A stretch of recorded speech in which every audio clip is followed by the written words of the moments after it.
அனைவருக்கும் அஸ்ஸலாமு அலைக்கும் வரஹ்மத்துல்லாஹி வபரகாத்துஹு. எல்லோர் மீதும் இறைவனுடைய சாந்தியும் சமாதானமும் உண்டாகட்டும். தற்பொழுது கிடைத்த செய்தியினை உங்களோடு நாங்கள் பகிர்ந்து கொள்ள வேண்டும். 5 ஆண்டு கால மிக மோசமான கொடூர யுத்தத்தை அடுத்து தற்பொழுது அலப்போ வாசிகள் தங்களுடைய பிரார்த்தனைகள் மூலமாகவும் அதே போல பல்வேறு உயிரிழப்புகளை அடுத்து இன்றைய நாளில் அலப்போவினுடைய யுத்தம் முடிவடைந்திருப்பதாக சர்வதேச ஊடகங்கள் தற்பொழுது செய்தி வெளியிட்டிருக்கின்றன. உத்தியோகபூர்வமாக சர்வதேசத்தினுடைய முக்கிய ஊடகங்கள் தங்களுடைய ட்விட்டர் பக்கத்தில் செய்திகள் வெளியிட்டிருக்கின்றன. இராணுவ கட்டுப்பாட்டு பிரிவில் இருந்து அலப்போவில் கிடைத்த செய்தியின் அடிப்படையில் 5 ஆண்டு காலம் சுமார் 2011ஆம் ஆண்டில் இருந்து இடம்பெற்ற யுத்தம் தற்பொழுது முடிவுக்கு வந்திருப்பதாக அந்நாட்டு செய்திகள் தெரிவிப்பதாக அரபு நாட்டினுடைய முக்கிய செய்திகளும் அதே போல ஏனைய செய்தித்தளங்களும் தங்களுடைய ட்விட்டர் பக்கத்தில் தற்பொழுது செய்திகள் வெளியிட்டிருக்கின்றன.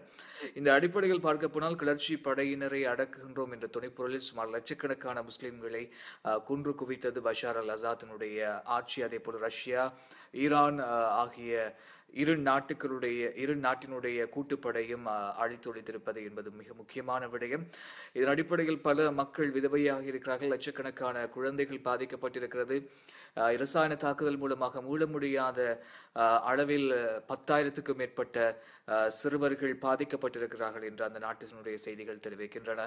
இந்த அடிப்படையில் பார்க்க போனால் நிகழ்ந்த அந்த மிக மோசமான யுத்தம் தற்பொழுது முடிவுக்கு வந்திருக்கிறது என்பதனை சில ஊடகங்கள் மேற்கோள் காட்டி செய்தி வெளியிட்டிருக்கின்றன.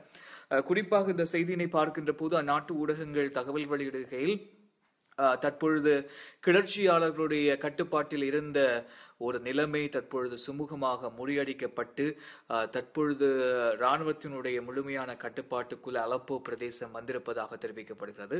எனவே முழுமையாக இராணுவ கட்டுப்பாட்டிற்குள் வந்த பிரதேசத்தில் யுத்தம் இடம்பெறுவது சாத்தியமற்றது. அதன் அடிப்படையை யுத்த நிறுத்தம் அமுலுக்கு வரும் என்ற எதிர்பார்ப்பினையும் சர்வதேச ஊடகங்கள் தற்பொழுது செய்திகளாக வெளியிட்டுக் கொண்டிருக்கின்றன. இந்த அடிப்படையை பார்க்க போனால் மேற்குலக ஊடகங்களுடைய கருத்தின் அடிப்படையில் லட்சக்கணக்கான முஸ்லிம்களை அங்கு வாழ்ந்த மக்களை, பொதுமக்களை கொன்று குவித்துவிட்டு கிளர்ச்சியாளர்கள் ஆட்சியினை குழப்பியவர்கள் என்ற அந்த ஒரு தலைப்பின் கீழே குறித்த பிரச்சனையினை தோற்றுவித்திருக்கிறது அந்நாட்டினுடைய அரசு என்பதும் மிக முக்கியமான விடயம்.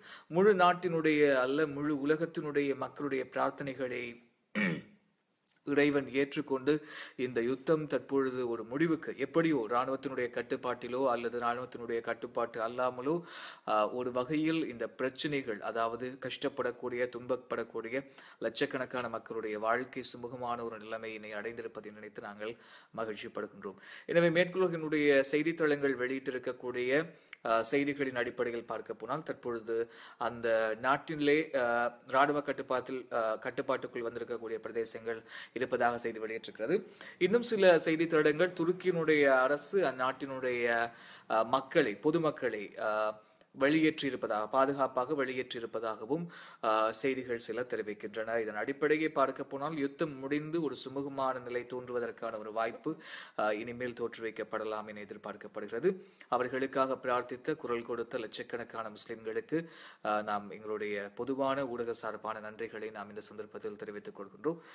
அல்ஹம்துலில்லாஹ், இது ஒரு மகிழ்ச்சியான ஒரு செய்தி. ஏனென்றால் முடிந்தது மகிழ்ச்சி, ஆனால் முடிவுக்காக கொல்லப்பட்ட லட்சோப மக்களுடைய அந்த மரணத்திற்கான செய்தி என்னவாக அமைய போகிறது, இதை சர்வதேசம் எப்படி இருட்டடிப்பு செய்ய போகிறது, எப்படி இழுத்தடிக்க போகிறது, ஐநா மனித உரிமை ஆணையகம் எவ்வாறு கருத்து வெளியிடப் போகிறது என்பதை நாங்கள் பொறுத்திருந்து பார்ப்போம் என்பதை தெரிவித்துக் கொள்கின்றோம்.